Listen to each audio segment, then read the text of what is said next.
Limiting government. What's the big deal? Sometimes you might hear people talking as if government is an evil monster. Are they overreacting? Are there reasons to fear government? Whose side is government on, anyway? Throughout history, there have been governments that had too much power and ended up abusing that power. They limited people's freedom, mistreated people, and even committed mass murders. In some places, that still happens today. Government isn't evil, but the people who run governments do need to be kept in check so they can't abuse their power. There are several ways to limit government power. A constitution. A constitution is the rule book for a country's government. A constitution usually explains what kind of government a country has and how that government functions. It also tells how a country's laws are made, and it explains the rights and responsibilities of citizens. Most modern countries have written constitutions.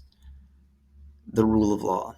The rule of law means laws are fair, they're enforced, and nobody is above the law.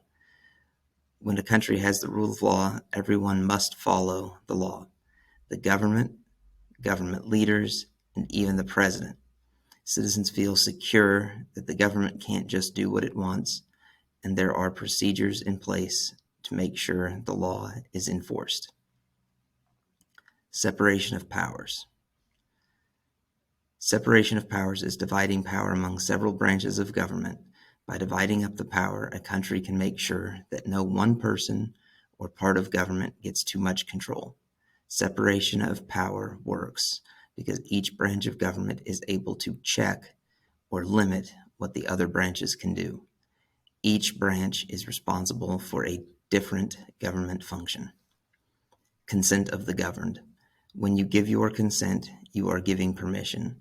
The consent of the governed means that the citizens of a country give their permission to be governed by the country's government, and they do this by voting.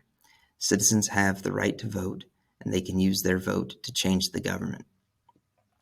In a system that has consent of the governed, there is even a process to change the Constitution. Rights of the minority. In a system where the citizens are the government, because leaders are elected by voting, limiting government also means limiting the power of the majority. In voting, the majority rules. It would be possible for the majority to treat a minority group unfairly. Protecting the rights of the minority means protecting the rights of small or unpopular groups, regardless of what the majority believes. Everyone must be treated fairly.